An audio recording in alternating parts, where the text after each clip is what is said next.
Salut Hello, Thomas, je suis salut très Mélodie. contente de te revoir. Je ne connais pas encore cette merveilleuse personne qui est en face de vous. Il s'agit de Thomas Burbidge. Thomas est le créateur de plein de choses, mais entre autres quelque chose qui devrait vous intéresser, c'est un podcast dédié aux freelances qui s'appelle Young, Wild and Freelance. Je vais vous mettre le lien tout de suite dans le chat. Il a également créé merveilleux qui s'appelle la communauté Inside Freelancing qui aide les indépendants à se co-construire et à aller ensemble vers un chemin heureux, on peut le dire. Et encore une fois, ravi de t'avoir avec nous aux Indés. Et je crois que le sujet de cette édition t'a particulièrement plu. Ouais, grave. Donc, je te laisse la parole, je coupe ma caméra et je le dis pour la suite, si vous avez envie de continuer la discussion avec Thomas, suite à cette session-là, vous pourrez également, comme on vient de le faire avec Tony, vous rendre dans la partie session pour lui poser directement des questions en vidéo ou en chat. OK? Allez, à tout Merci à l'heure, Mélodie. Thomas. À toutes. Et salut à Laure et ceux que j'ai déjà vus par le passé, ici aux Indés ou par ailleurs. Très heureux de vous retrouver. Je vais vous partager ma petite présentation. Moi, je vais pas faire à l'impro comme Tony en mode question-réponse. J'ai quelque chose à vous partager. Je pense que vous voyez mon écran. Et effectivement, gros sujet. Ah, coucou Mélissa aussi. Gros sujet aujourd'hui sur le bonheur et comment être heureux dans son aventure indépendante. C'est un sujet qui me parle beaucoup et l'intervention de Tony m'a beaucoup parlé. Je trouve que c'est un merveilleux exemple ce qu'il incarne quand on vit des choses très difficiles. C'est souvent c'est intéressant d'observer les gens qui vivent des choses les plus difficiles sont souvent les personnes qui derrière rebondissent, etc., etc. Donc merci à Tony encore pour ça. Et je voulais rebondir sur ce qu'il disait avec quelqu'un d'aussi inspirant. Je sais pas ce que vous en pensez, mais je trouve qu'il y a une question de Kali, qui est un chanteur que vous connaissez sûrement de notre passé commun, ou d'ailleurs qui fait encore des choses aujourd'hui, qui nous pose une question importante dans une de ses chansons. Il nous pose la question de c'est quand le bonheur?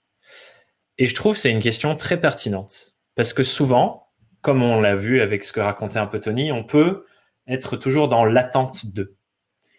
Et il y a un schéma que j'utilise beaucoup dans ma pédagogie et dans ce que j'enseigne aux indépendants qui me suivent, dans mes formations, mes séminaires, etc. C'est un schéma qui s'appelle le schéma de la transformation. Et le schéma de la transformation, il nous dit ceci. C'est un schéma sur lequel on peut placer tous les êtres humains à n'importe quel stade de leur vie, peu importe où ils sont dans le monde. Et il est très simple. Ce schéma, il vous positionne, vous, à un endroit. Si on prend une capture d'écran du monde, chacun d'entre nous ici, on se place à un endroit. Et en face de cet endroit, plus loin, il y a l'endroit vers lequel on veut aller. Nos aspirations, nos projets, nos rêves, nos objectifs, nos ambitions. Nous tous ici, le point commun que l'on a tous, c'est qu'on est à un point A dans notre vie et on est tous en train d'opérer et d'avancer et de guider et de marcher vers un point B sur tous les différents sujets de nos vies. Ici, on se retrouve entre indépendants pour cet après-midi. On est tous en train de naviguer d'un point A à un point B. Peut-être que c'est plus de clients, peut-être que c'est des clients qui nous ressemblent davantage, peut-être que c'est plus de liberté dans le choix de nos clients, peut-être que c'est plus de liberté géographique. On a tous des projets, donc ça c'est dans le monde professionnel, c'est peut-être dans le monde personnel. Tony racontait leur aventure avec son épouse pour avoir un enfant. C'est peut-être aussi une des transformations que vous êtes en train de vivre. Bref, on peut poser tous les êtres humains sur ce schéma. Vous êtes ici, vous voulez aller ici, le point A, le point B. Ce qui fait que, quand on regarde ce schéma, sur quoi on est focalisé? On est focalisé sur la route devant nous. On est focalisé sur le futur. The road ahead, comme on dirait en anglais, comme on le représente sur cette image. Ce qu'on aspire à vivre. Tony en parlait de quelques mots. Quand on a ces projets-là, ces choses qu'on ambitionne de faire, ces choses auxquelles on aspire de faire, ça donne aussi du sens à notre quotidien, d'autant plus dans son cas, quand on rebondit après un terrible accident qui change notre vie. On a besoin de ces choses auxquelles on aspire, qui nous emmènent vers l'avant. On a besoin de focaliser notre attention sur nos aspirations, nos objectifs, nos rêves, nos projets. Toutes ces choses qui peuvent nous donner une énergie ascendante où on a envie d'avancer, on a envie de progresser. Et un petit mot avant de passer à autre chose là-dessus, c'est d'ailleurs hyper important dans le fonctionnement même de notre cerveau. Je vais toucher un petit mot dessus pour pas rentrer trop dans les détails, mais une partie de notre cerveau qui s'appelle, avec son nom barbare, le système réticulé activateur, qui en gros, pour vous simplifier un peu le fonctionnement de ce truc, c'est comme le filtre qui vient définir qu'est-ce qui devient conscient dans notre perception entre tout ce qui se passe autour de nous et ce qu'on a ensuite en conscience. Quand on se balade dans la rue, imaginez, vous marchez à Paris en temps non Covid, où il y a plein de choses qui se passent, il y a des sons dans tous les sens, il y a des couleurs partout, il y a des gens qui marchent partout. Il y a énormément de stimulation un peu partout, partout. On entend plein de choses, etc. Et notre cerveau, il n'est pas capable de tout traiter de manière consciente. Il entend tout, on voit tout. Il y a tous les signaux de l'extérieur qui viennent, que je représente du coup par ces petites flèches-là. Ça, c'est tous les signaux de l'extérieur, les sons, les bruits, les odeurs, tout ça, toutes les stimulations.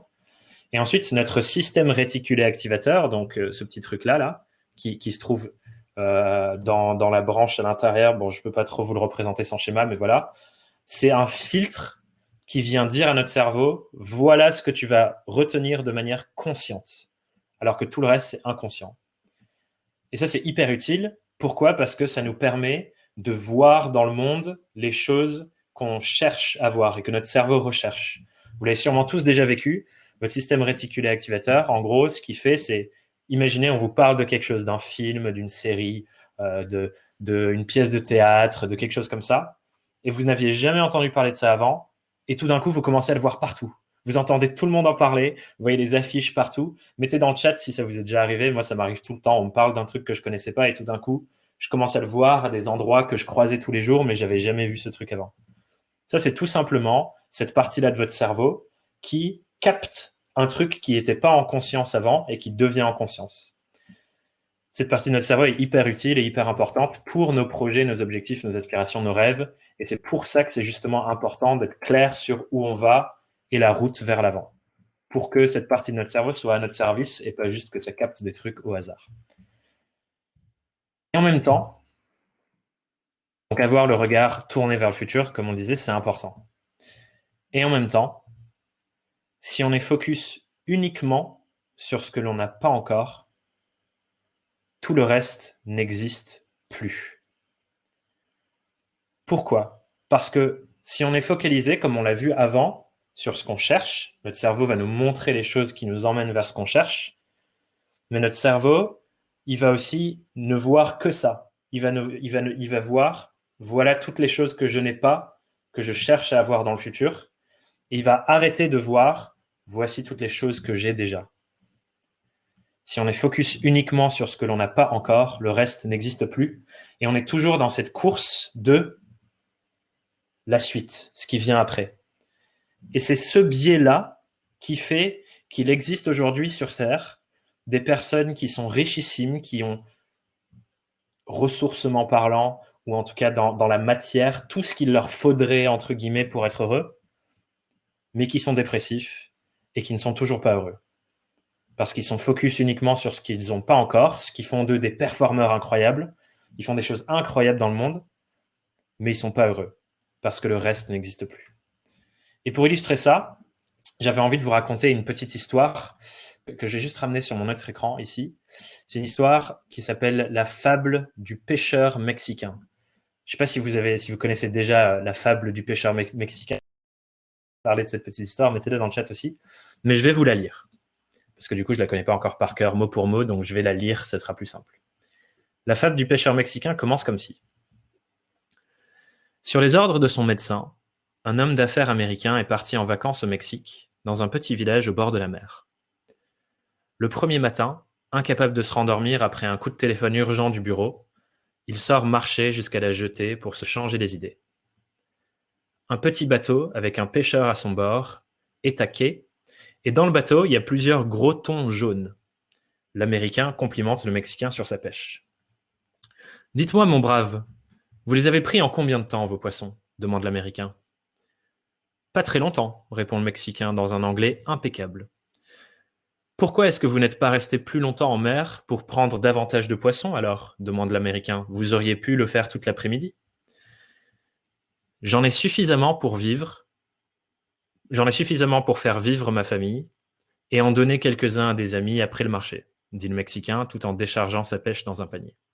Mais le reste du temps, vous faites quoi alors? Le Mexicain relève alors la tête en souriant.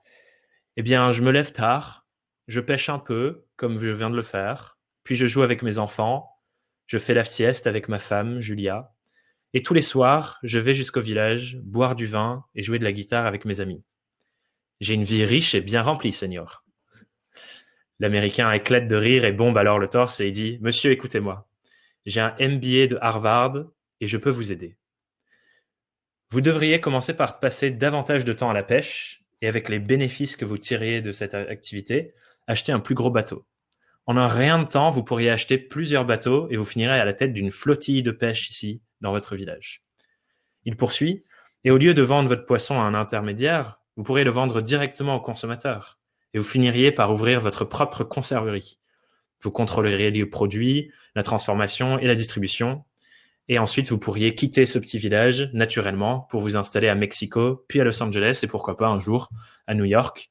Vous trouveriez les bonnes compétences pour continuer à développer vos activités. » Le pêcheur mexicain demande alors « Mais Seigneur, ça va prendre combien de temps de faire tout ça ?» L'Américain lui répond « 15 à 20 ans, 25 ans max. Et qu'est-ce qui se passe après, monsieur ?» L'Américain rit et dit « C'est là que ça devient vraiment intéressant. À ce moment-là, vous auriez amassé suffisamment de compétences et de capital, vous pourrez entrer en bourse, vous vendriez ensuite les parts de votre société et vous deviendrez très riche. Je vous assure que vous gagneriez des millions. » « Des millions, Seigneur. Et après ? » « Après, vous pourrez prendre votre retraite, vous installer dans un petit village au bord de la mer au Mexique, où vous pourrez dormir tard, pêcher un peu, jouer avec vos enfants, faire la sieste avec votre femme, et aller faire un tour au village le soir, boire du vin et jouer de la guitare avec vos amis. Je trouve cette histoire fascinante. Et j'espère que vous avez capté toutes les petites dimensions de l'histoire. Sinon, tapez le fable du pêcheur mexicain, vous trouverez la suite. Mais je trouve cette histoire fascinante parce qu'elle soulève plusieurs choses. Et la première question qu'elle soulève, à mon sens, c'est « Qu'est-ce qui me rend heureux ?» Dans l'histoire, on voit que le petit pêcheur mexicain vit déjà une vie où il semble comblé, et l'autre personne lui dit « Ah, tu pourrais faire tellement mieux, progresser, avancer, avoir des objectifs, voire plus grands, simplement pour revenir à la même chose à la fin de l'histoire. » Et cette question, je la trouve d'autant plus importante que nous, en tant qu'indépendants, évoluant dans un écosystème entrepreneurial qui est drivé par l'envie de faire plus d'impact, plus grand, etc. Et c'est merveilleux d'avoir ces ouvertures et ces ambitions, mais ne perdons pas de vue ce qui nous rend heureux au quotidien. Et j'ai une question que j'ai envie de vous faire poser à vous-même et que vous notiez. Prenez un temps, prenez une capture d'écran, notez-la sur un carnet à côté. Cette question, c'est celle-ci. Quelles sont les 10 choses de votre vie qui, lorsqu'elles vous manquent, laissent un sentiment un petit vide? Pour moi, personnellement, c'est l'apprentissage, la découverte de nouveaux lieux, la variété, la communauté, la connexion, ce genre de choses-là, où quand je les vis, je me sens pleinement vivant et heureux. Et quand je ne les vis pas, je sens un petit vide à l'intérieur de moi. Et quand vous êtes posé cette question, vous avez listé, creusé un peu en introspection à l'intérieur de vous, je vous invite à vous poser une autre question qui vient derrière. Comment est-ce que je peux intégrer davantage de ces choses-là dans mon quotidien et dans mon activité indépendante? Si ce sont ces choses-là qui vous remplissent, vous rendent heureux, pourquoi ne pas utiliser la liberté et la flexibilité de l'activité de freelance pour les vivre davantage et les intégrer davantage dans nos métiers et dans ce qu'on fait au quotidien? Qui nous a dit qu'on devait faire de telle manière ou de telle manière? Et quand je dis ça, je ne suis pas en train de vous dire que nous devons tous arrêter d'avancer vers nos aspirations futures et nos objectifs. Encore une fois, c'est quelque chose que je trouve merveilleux d'avoir ce regard vers l'avant, de nouveaux projets qui nous permettent d'impacter plus profondément nos clients et de continuer de transformer nos vies comme on le souhaite. Je trouve ça beau.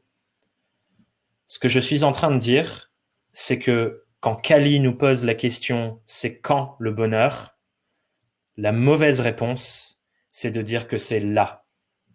C'est de dire que où je suis aujourd'hui, c'est pas là le bonheur, c'est de dire que le bonheur, c'est dans le futur.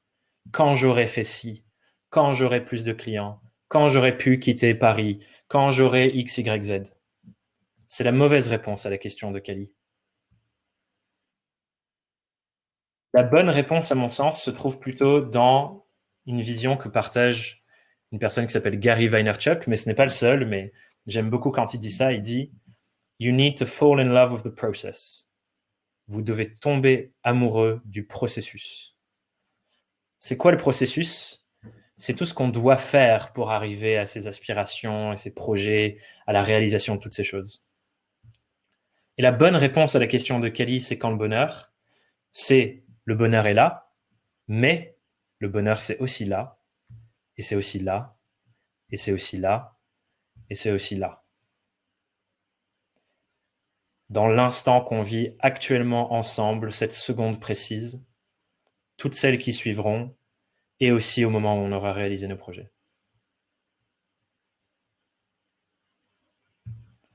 Le bonheur est partout où on ose le chercher.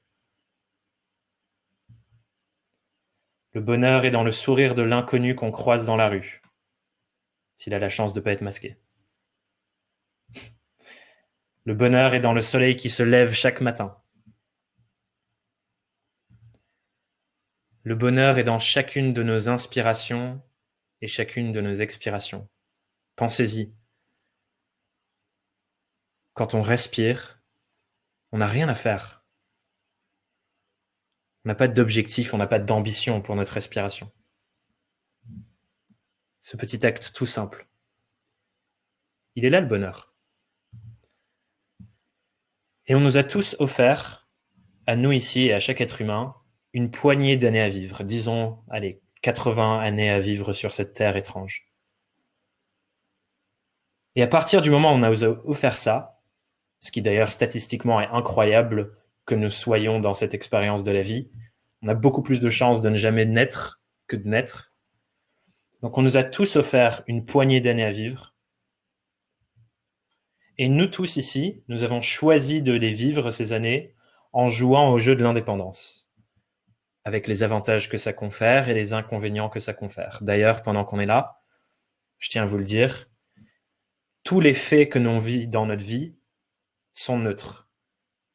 Il n'y a pas d'événement entre guillemets bon ou entre guillemets mauvais. Chaque événement a un lot d'avantages et d'inconvénients. On l'a vu, même les pires événements de notre vie, comme celui qu'a vécu Tony. Moi, par le passé, j'ai perdu mon père, qui a été un des moments marquants de ma propre expérience sur cet apprentissage-là. Tous les événements de nos vies ont des avantages et des inconvénients. C'est à nous de choisir ce qu'on regarde. Et pour les années qu'on a ensemble, qu'on a choisi de vivre en jouant au jeu de l'indépendance, je nous invite tous à faire en sorte que chaque pas qu'on pose sur ce chemin soit un putain de kiff et nous donne énormément d'épanouissement et de bonheur. Et c'est un choix qu'on peut faire ou ne pas faire. Et je vous invite à faire le bon choix pour vous. Merci beaucoup pour votre écoute. Et si vous avez des questions, on peut se retrouver dans la petite session pour en discuter après ou discuter de toute autre chose.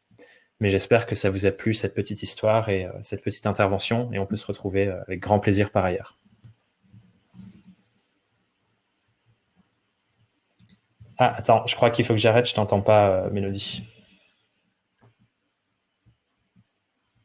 Tac. Non, je t'entends pas. Est-ce que les autres entendent Mélodie ou pas? Ah, là, oui. Là, on t'entend. Ouais. Merci, il y avait beaucoup de choses dans le chat. Je vois que tes paroles résonnent beaucoup. Alors, vous pourrez rejoindre Thomas dans 5 minutes seulement, pardon, c'était à partir de 15h sur la session si vous voulez lui poser des questions en live, donc soit par vidéo, soit par chat. Il nous reste 5 minutes. Est-ce que tu peux nous parler un petit peu de ce que tu fais avec Inside Freelancing? Ouais, carrément. Inside Freelancing, c'est le dernier projet que j'ai lancé au mois de novembre. L'ambition de ce projet, c'était d'offrir un endroit où, entre indépendants, on peut se regrouper et avancer ensemble sur ce merveilleux schéma de la transformation dont j'avais parlé. l'objectif de ce regroupement, c'est que on prenne en compte tous les différents domaines de notre vie et qu'on réfléchisse aux liens qui se trouvent entre notre activité, la partie business, qui est un point commun qu'on a tous ici, et notre vie de famille, nos relations amoureuses et les relations avec nos amis, notre santé, le sens que l'on donne à notre existence et le côté spirituel pour ceux qui ont une réflexion spirituelle, et de se demander, c'est quoi tous les points communs entre toutes ces choses et comment je peux m'engager dans un processus de développement qui prend en compte tous les différents domaines de ma vie. Et du coup, dans Inside Freelancing, c'est un espace d'exploration dédié à ça, entre indépendants. On est aujourd'hui une centaine d'indépendants à se poser des questions là-dessus. Et il y a toutes des étapes de cheminement là-dedans avec des événements, des ateliers, des sessions de méditation toutes les semaines qui sont organisées par les membres. Enfin bref, il se passe plein de choses dans cette communauté merveilleuse. Et je sais que tu le vois au quotidien parce que Mélodie en fait partie. Encore une fois, merci Mélodie de faire partie de l'aventure. Donc ouais, c'est assez fou tout ce qui se passe et à quel point les gens s'engagent ensemble à vraiment construire et faire de belles choses. Donc très très heureux de ce nouveau projet, de l'évolution de cette communauté. Oui, c'est super, merci beaucoup. On y apprend plein de choses et surtout c'est ultra inspirant de voir comment d'autres avancent. Chacun fait son chemin et il y a beaucoup de remises en question et on casse les barrières et je trouve que c'est vraiment intéressant. La vulnérabilité des gens est folle. C'est hyper puissant. Exactement. Merci. Donc, on peut retrouver évidemment tes podcasts. J'ai mis le lien dans le chat. Est-ce que tu nous conseilles de te suivre ailleurs? Je ne sais pas, sur LinkedIn, sur Facebook. Et comment on fait pour t'écouter davantage? Effectivement, je pense que le podcast, c'est le bon point d'entrée. Ce qui a du coup aujourd'hui presque 60 épisodes. On sort les derniers épisodes de la saison 4 en ce moment. Et du coup, ça permet de consommer et de voir plein de choses. Mais un des endroits où je vais vraiment mettre de l'attention cette année, c'est ma newsletter. Je suis en train de complètement repenser l'expérience de la newsletter pour que, peu importe le niveau d'avancement des indépendants qui veulent suivre mon travail, ils y trouvent quelque chose. Donc, je suis en train de bâtir des cheminements dans la newsletter pour les gens qui réfléchissent au lancement, qui ne sont pas encore lancés, pour les gens dans les 0 à 2 premières années qui veulent poser les fondations de leur activité et commencer, pour les gens plus expérimentés qui veulent aller dans les détails et se demander c'est quoi la suite. Donc, je suis en train de tout repenser là-dessus. Du coup, je vous invite à venir rejoindre la newsletter et du coup, il y a un mail par semaine où je partage des exercices, des réflexions plus poussées, plein de choses pour progresser dans sa vie indépendante. Autant sur le côté pro que sur le côté état d'esprit, des réflexions sur le bonheur comme celle-ci, etc. Ok, merci beaucoup. Pour ceux qui veulent continuer la discussion avec Thomas, je vous invite à vous rendre dans l'onglet Session, questions pour Thomas. Je le rappelle, n'hésitez pas à rafraîchir la page si elle n'apparaît pas puisque je l'ajoute au fur et à mesure. Pour les autres, vous pouvez rester ici en ligne sur scène. On quitte la diffusion et on revient avec Inde Al-Idrissi et Théo et on va parler de choses très très très importantes en ce moment, de protection, de soutien, d'aide du gouvernement évidemment, des choses qui sont nécessaires. Donc restez avec nous et à plus tard. Bye, merci d'avoir écouté. Avec plaisir.